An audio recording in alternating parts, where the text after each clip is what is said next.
السلام عليكم ورحمة الله. مقالكنا ما تحب سوخاديننا wax ka duwan waxaad igu barateen.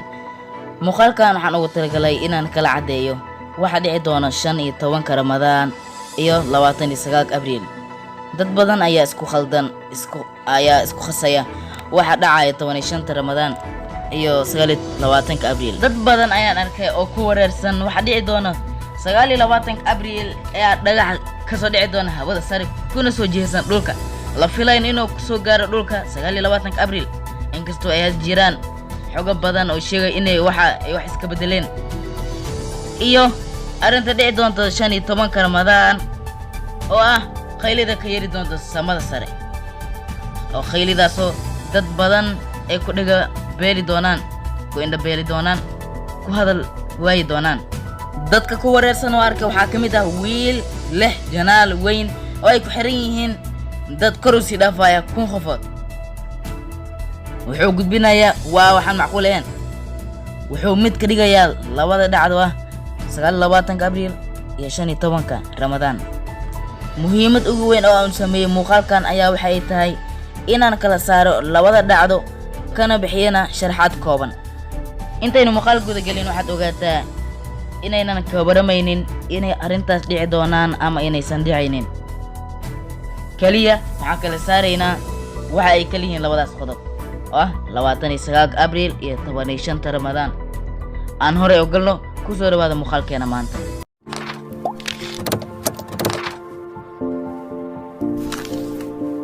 sidaan hore u sheegnay muuqaalkan waxaan u hadlaynaa inaan kala cadeyno waxa ay kala yihiin labada dhacdo ee cajiibka leh aan ku bilowno 15 Ramadaan 15 Ramadaan ayaa waxaa la leeyahay waxaa dhici doona khayla ka imaanayso samada sare khayladaas ay dhagatiri doonto 70,000 in tiri doonto 70,000 hadal beli doontana 70,000 waxaa laga soo xigtay leeyahay xadiis aan saas u sii weynin xadiis daciif waxa dhici doona iyo xadiiska arrimihiis dhan Allah ayaa og oo anaga geebka kama warima karno waxaa laga wariyay leeyahay rasuulka sallallahu alayhi wasallam xadiis uu wariyay Abdullah ibn Mas'ud oo ka hadlayo arintan had ka hadlayno bariyan waxa soo batay xadiisada been abuurka iyo nabiga in lagu been abuurto ayadoo loo qablo la jeedo marna ay tahay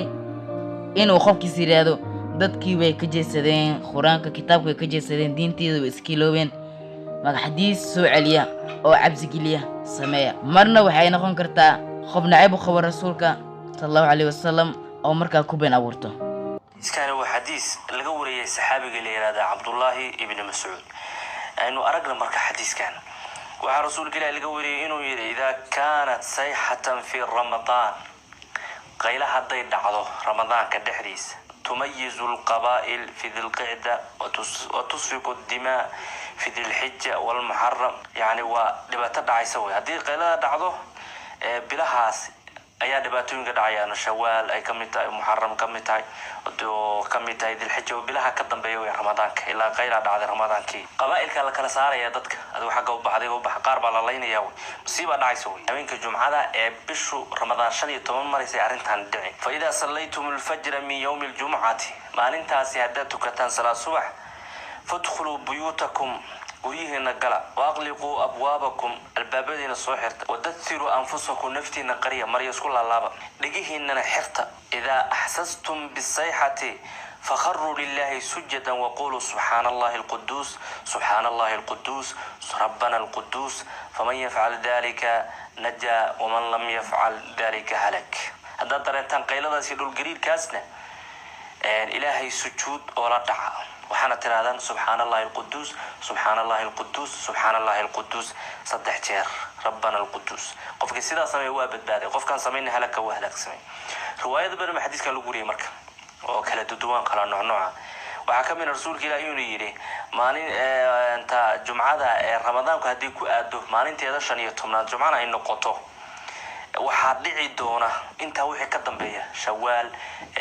bisha xajka tan kale muharram waxa soo dhan dagaalo burbur balaayo dhiiga la daadinaya dadkii baa iscunaya bisha ramadaan iskeeda ayuu dhacaya goor barqa arintaas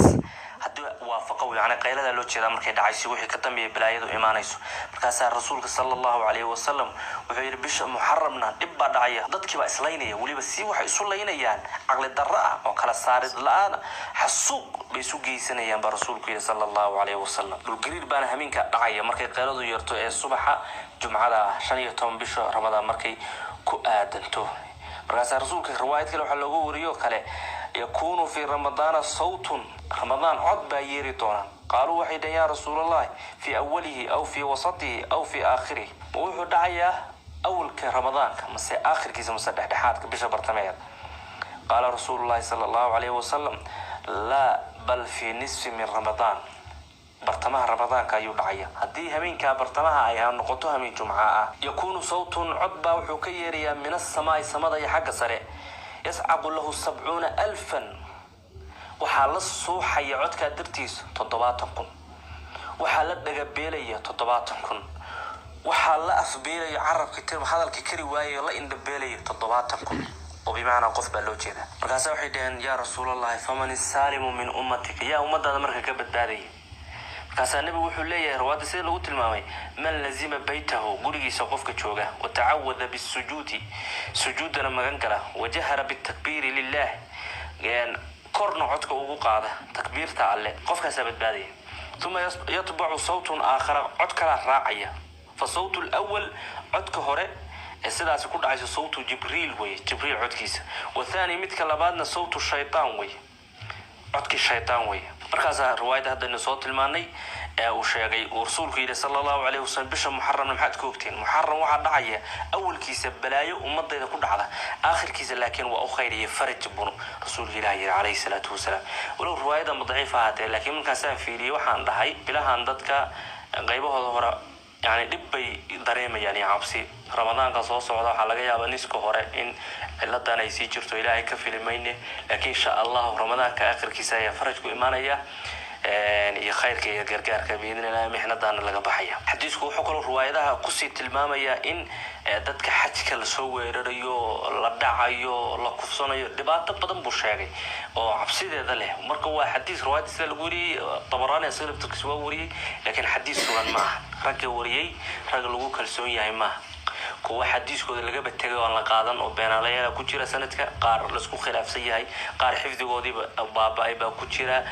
kuwa daciifa baa ku jira ugu yaraan xadiis daciif oo qaarna culimadu ku tilmaameen inuu xadiis been abuura oo fitanka lagu abuuro annaga ma ogin waxa dhici doono qaybkana kama hadali karno waxa dhici doona ala og wax walba dhici doona alla ya ka magan galeyna hadii ay sharno yihiin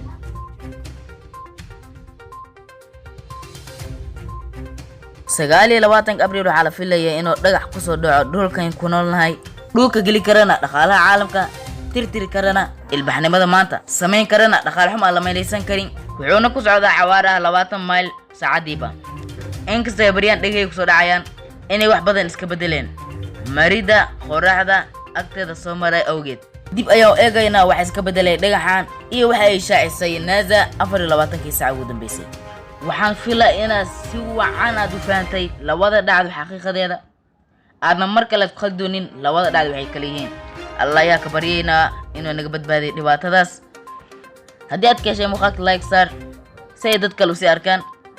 sidoo kale haddii aad nagu cusub tahay nagu soo bir adigoo taabanaya calaamada subscribe-ka intaynu mar kale kulmayno waxaa idinkaga tegayaa fi amaanillah